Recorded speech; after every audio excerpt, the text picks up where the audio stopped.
When installing a magnetic switch for security in a Class 1 Division 1 area, such as a sewage pit or lift station, there are several requirements that must be met according to the National Electrical Code, specifically Article 501.10b and Article 501.15b. Firstly, the magnetic switch must be enclosed in an explosion-proof enclosure with a minimum rating of Class 1 Division 1. Group D. The enclosure should be NEC 7 or higher, or an equivalent rating that ensures it can contain an internal explosion without igniting the surrounding atmosphere. Secondly, all joints, penetrations, and cover closures of the enclosure must be sealed with explosion-proof seals and gaskets. These seals are crucial for preventing the escape of any internal explosion and must be compatible with the environmental conditions, especially if corrosive atmospheres are present. Thirdly, conduit seals must be used where wiring enters the enclosure. All wiring must be explosion-proof and appropriately rated for the specific area classification, ensuring that it can withstand the potential hazards of the environment. Fourthly, the magnetic switch must be electrically isolated from any non-explosion-proof equipment. This isolation prevents any potential ignition sources from transferring to the hazardous area. Fifthly, the enclosure must be properly bonded to the electrical grounding system. Bonding ensures that any fault current will safely flow to ground, minimizing the risk of electrical shock or ignition. Sixthly, regular inspections and maintenance must be performed to ensure the continued safe operation of the magnetic switch.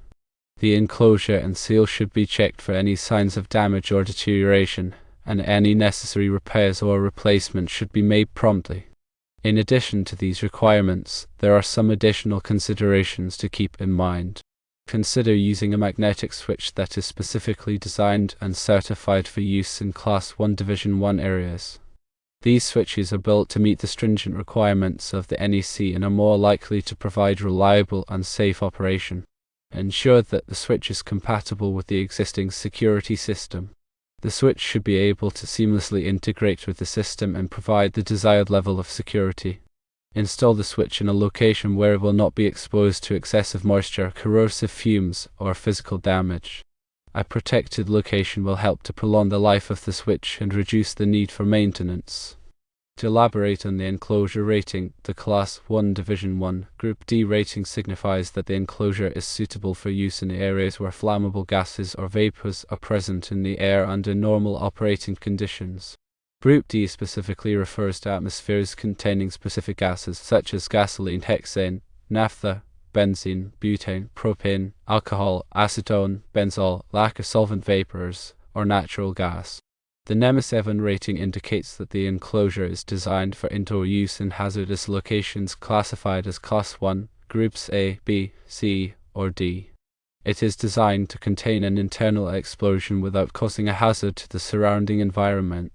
When selecting seals and gaskets, it is important to choose materials that are compatible with the specific chemicals and environmental conditions present in the area. For example, in a sewage pit or lift station, the seals and gaskets should be resistant to corrosion from hydrogen sulfide and other gases. Conduit seals are critical for preventing the propagation of explosions through the conduit system. These seals are typically installed at the point where the conduit enters the explosion-proof enclosure. The type of conduit seal used will depend on the size and type of conduit, as well as the specific requirements of the NEC. The electrical isolation of the magnetic switch from non-explosion-proof equipment is typically achieved through the use of intrinsically safe barriers or other isolation devices. These devices limit the amount of energy that can enter the hazardous area, preventing the ignition of flammable gases or vapors. The bonding of the enclosure to the electrical grounding system is typically accomplished by connecting a grounding conductor to a grounding lug on the enclosure. The grounding conductor should be sized according to the requirements of the NEC and should be connected to a properly grounded electrical panel. Regular inspections and maintenance are essential for ensuring the continued safe operation of the magnetic switch. The frequency of inspections will depend on the specific environmental conditions and the manufacturer's recommendations. During inspections, the enclosure should be checked for any signs of damage such as cracks, dents, or corrosion. The seals and gaskets should be inspected for any signs of deterioration such as cracking, drying, or swelling. The wiring and conduit should be checked for any signs of damage or loose connections. If any problems are found, they should be corrected immediately by a qualified electrician. When selecting a magnetic switch for use in a Class 1 Division 1 area, it is important to choose a switch that is specifically designed and certified for this purpose. These switches are typically more expensive than standard switches, but they provide a much higher level of safety and reliability. The switch should also be compatible with the existing security system. This may require the use of special interfaces or adapters. When installing the switch, it is important to follow the manufacturer's instructions carefully.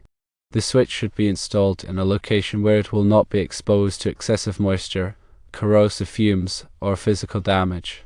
The switch should also be installed in a location where it is easily accessible for inspection and maintenance. In summary, installing a magnetic switch in a Class 1 Division 1 area requires careful attention to detail and strict adherence to the requirements of the National Electrical Code. By following these guidelines, you can ensure the safe and reliable operation of the switch and protect personnel and property from the hazards of flammable gases and vapors. Remember to always consult with a qualified electrician or electrical engineer when working in hazardous locations. They can provide guidance on the specific requirements for your application and ensure that the installation is performed safely and correctly. Consider the specific environmental factors present in the sewage pit or lift station when selecting the magnetic switch and its components.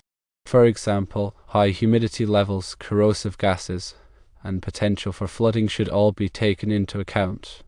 Choose materials and components that are resistant to these conditions to ensure long-term reliability and prevent premature failure. Proper installation is crucial for maintaining the integrity of the explosion-proof enclosure. Ensure that all conduit connections are properly sealed and that all bolts and screws are tightened to the manufacturer's specifications. Any gaps or openings in the enclosure can compromise its ability to contain an internal explosion. Document the installation process, including the model numbers of all components, the date of installation, and the results of any testing or inspections. This documentation will be helpful for future maintenance and troubleshooting. Train personnel on the proper operation and maintenance of the magnetic switch and the associated security system. They should be aware of the potential hazards of the environment and the importance of following safety procedures. Provide ongoing training to ensure that they stay up to date on the latest safety practices. Regularly review and update the installation and maintenance procedures to reflect any changes in the NEC or other applicable standards. This will help to ensure that the magnetic switch continues to operate safely and reliably. By following these additional considerations, you can further enhance the safety and reliability of the magnetic switch installation in a Class 1 Division 1 area. Remember that safety should always be the top priority when working in hazardous locations. The National Electrical Code, or NEC, is updated regularly. Ensure that you are using the most current version of the NEC when designing and installing electrical equipment in hazardous locations. Changes to the NEC can affect the requirements for explosion-proof enclosures, wiring methods, and other aspects of the installation. In addition to the NEC, there may be other applicable codes and standards that must be followed. These may include local building codes, fire codes, and industry-specific standards.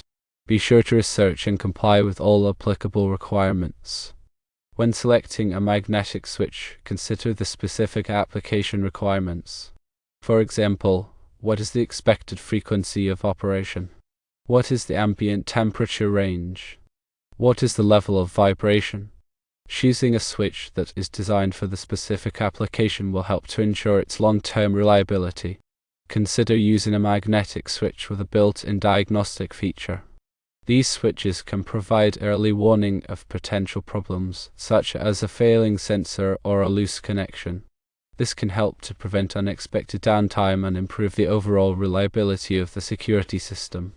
When installing the wiring for the magnetic switch, use shielded cable to protect against electromagnetic interference. This is especially important in areas with high levels of electrical noise. Use appropriate strain relief methods to prevent damage to the wire and connections. The wiring should be properly supported and protected from physical damage. Label all wiring connections clearly to facilitate future maintenance and troubleshooting. Use a permanent labeling system that will withstand the harsh environmental conditions. Consider using a wireless magnetic switch system. Wireless systems can simplify installation and reduce the need for extensive wiring. However, it is important to ensure that the wireless system is properly secured and that it is not susceptible to interference. Conduct regular audits of the magnetic switch installation to ensure that it is still in compliance with all applicable codes and standards. These audits should be performed by a qualified electrical inspector. Keep detailed records of all inspections, maintenance, and repairs. These records will be helpful for future troubleshooting and for demonstrating compliance with regulatory requirements. Consider using a third-party certification agency to certify the magnetic switch installation. Certification can provide an independent verification that the installation meets all applicable codes and standards. The magnetic switch and its associated components should be inspected regularly for signs of corrosion. Corrosion can weaken the enclosure and compromise its ability to contain an explosion. If corrosion is detected, the affected component should be replaced immediately. The seals and gaskets should be inspected regularly for signs of damage or deterioration. Damaged or deteriorated seals and gaskets can allow flammable gases or vapors to enter the enclosure. The wiring and conduit should be inspected regularly for signs of damage or loose connections. Damaged or loose wiring can create a fire hazard. The grounding connection should be inspected regularly to ensure that it is secure and that it is provided a proper ground path. A loose or corroded grounding connection can increase the risk of electrical shock. The magnetic switch should be tested regularly to ensure that it is functioning properly. The test should verify that the switch is able to detect the presence of a magnetic field and that it is able to send a signal to the security system. All test results should be documented and kept on file. If the magnetic switch fails a test, it should be repaired or replaced immediately. A faulty magnetic switch can compromise the security of the facility and create a safety hazard. The area around the magnetic switch should be kept clean and free of debris. Debris can accumulate around the switch and create a fire hazard. The area should also be kept free of flammable materials. The magnetic switch should be protected from physical damage. Physical damage can compromise the integrity of the enclosure and create a safety hazard. The switch should be located in a protected area or it should be equipped with a protective guard. All personnel who work in the area should be trained on the hazards of the environment and on the proper procedures for working around the magnetic switch. Training should be provided on a regular basis to ensure that personnel are aware of the latest safety practices. Warning signs should be posted in the area to alert personnel to the presence of the magnetic switch and to the hazards of the environment. The warning sign should be clearly visible and easy to understand. A written emergency response plan should be developed and implemented. The emergency response plan should outline the procedures to be followed in the event of a fire, explosion, or other emergency. The emergency response plan should be reviewed and updated on a regular basis. Emergency contact information should be readily available in the area. The emergency contact information should include the names and phone numbers of key personnel, as well as the phone numbers of local emergency services. Regular drills should be conducted to ensure that personnel are familiar with the emergency response plan. The drills should simulate a variety of emergency scenarios. The results of the drills should be reviewed and used to improve the emergency response plan. All incidents involving the magnetic switch should be reported and investigated. The investigation should determine the cause of the incident and identify any corrective actions that are necessary to prevent future incidents. The investigation report should be documented and kept on file. The NEC requires that all electrical equipment in hazardous locations be approved for the specific location and application. This approval is typically provided by a recognized testing laboratory, such as Underwriters Laboratories or ALL, or FM approvals. Be sure to select a magnetic switch that has been approved by a recognized testing laboratory for use in Class 1, Division 1 locations. The approval marking should be clearly visible on the switch. The NEC also requires that all electrical equipment in hazardous locations be installed in accordance with the manufacturer's instructions. The manufacturer's instructions provide detailed information on the proper installation, operation, and maintenance of the equipment. Be sure to read and follow the manufacturer's instructions carefully. The NEC also requires that all electrical equipment in hazardous locations be inspected and maintained on a regular basis. The frequency of inspections and maintenance will depend on the specific equipment and the environment in which it is installed. Be sure to establish a regular inspection and maintenance program. The magnetic switch installation should be inspected by a qualified electrical inspector on a regular basis. The electrical inspector will verify that the installation is in compliance with all applicable codes and standards. The electrical inspector will also identify any potential hazards. Any identified hazard should be corrected immediately. The magnetic switch installation should be documented in detail.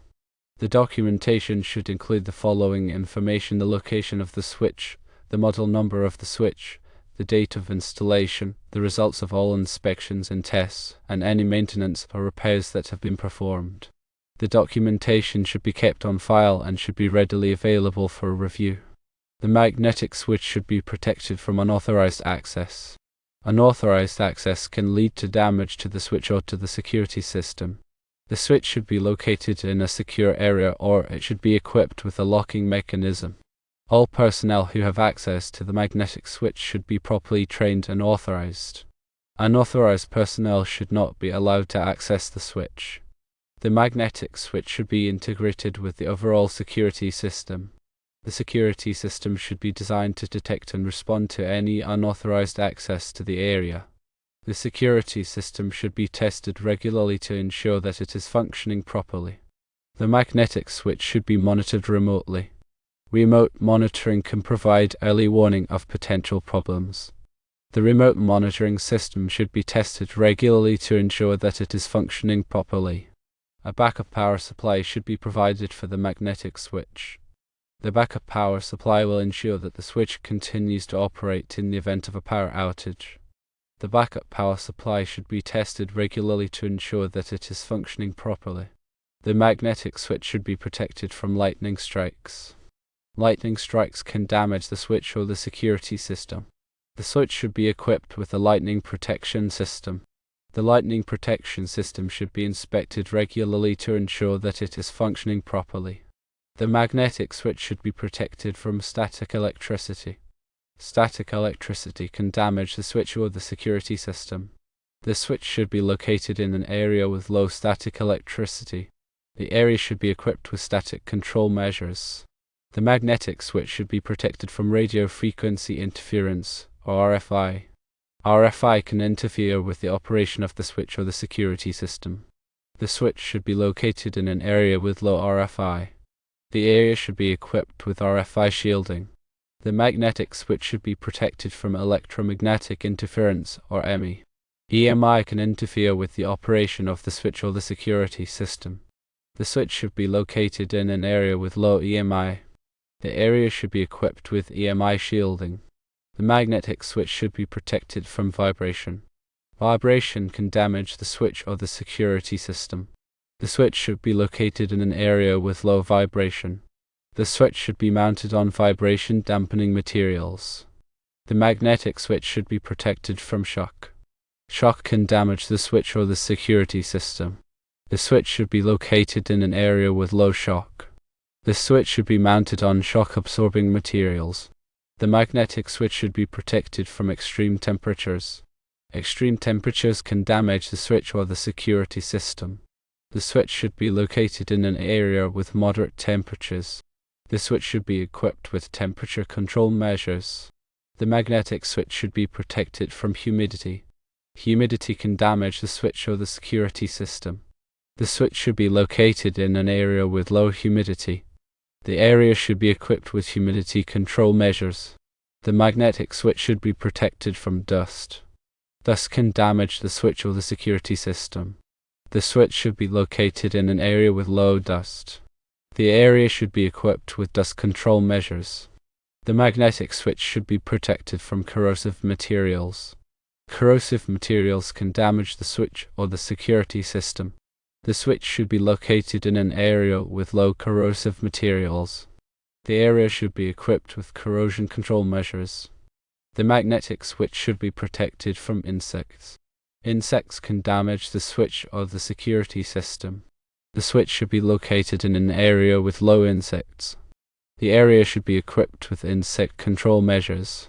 The magnetic switch should be protected from rodents. Rodents can damage the switch or the security system. The switch should be located in an area with low rodents. The area should be equipped with rodent control measures. The magnetic switch should be protected from vandalism. Vandalism can damage the switch or the security system. The switch should be located in a secure area.